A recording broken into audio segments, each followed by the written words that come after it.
حاضرین محترم، برادران و خواهران عزیز ارجمند، همایش ما این لحظه ها دارد به پایان میرسد.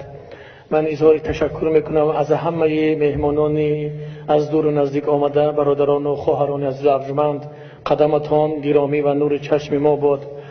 و یک چیز رو من گفتم، خواهران عزیز ارجمند، شما بدانید که این آب چشم شما و آن موسفیدان نورانی بدانند که آن دعای نیمه شبی آنها و آن برادران مظلوم ما که امروز در زندان ها دارند اذیت میشوند، ناله و فغان میکند خانه ظالم را روز خواهد سوخت.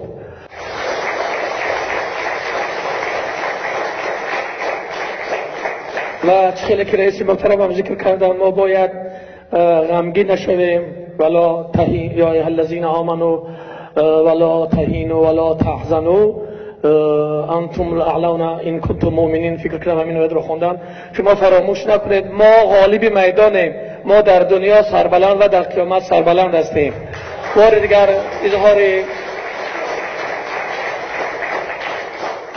بار دیگر اظهار تشکر میکنم از یک شما و از همه برادرانی که در اینجا در خدمت بودند، از رئیس محترم ستاد و اعضایان ستاد همایش، بخصوص از برادران مقیم آلمانی، برادران اکی ابوبکر و جنت الله که برای ما شرایط ها مهیا کردند، پذیرایی کردند و مهمان نوازی کردند و کرده ایستادند و چنین زلی تالاری خیلی زیبا را هم آماده کردند. دستشان در نکند، انشاءالله که خداوند گذشته‌هاشون را رحمت کند.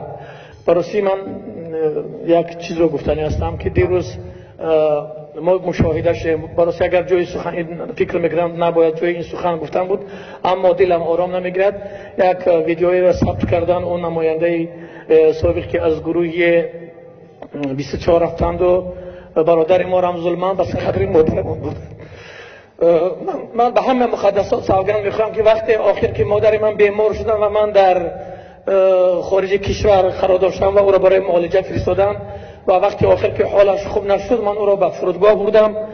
وقتی که او را گسیل کردم دیگر حرکت نداشت. دکترها هم طبیبان هم گفتن که شاید 2 روز یا 3 روزش مانده باشد. و آخرین سخن من از مادرم، من سوگند میخورم به برادرها چندین بار همین را گفتم، مادرم به من گفت که من تمام رضایت و دعا را به تو دادم، من هیچ وقت راضی نیستم که تو با کشور با سر پس برگردی. من این را همون لحظه به برادرها گفتم بودم.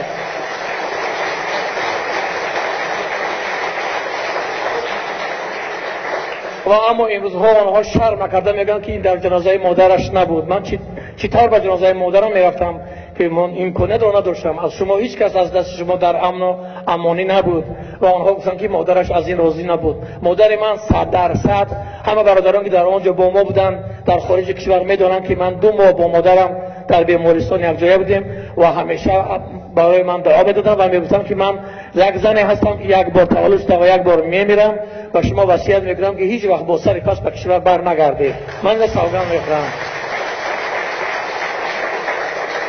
بار دیگر از همگان تشکر میکنم و انشاءالله که این روزهای وزنین به پایان میرسد.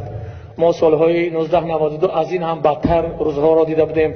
برادران مستفید نورانی ما در اینجا شرکت دارند و بسیار از برادرانی را میدانند. ما از این بعد روزها را از سر گذراندیم. انشاءالله این روزها میگذرند. پایان شب سیاه سفید است، در ناامیدی ها بس امید است. پایان شب سیاه سفید است. همایش را پوشیده اعلام میکنیم و شما را در پناه خدای منان میسپاریم و السلام علیکم و رحمت الله و برکاته.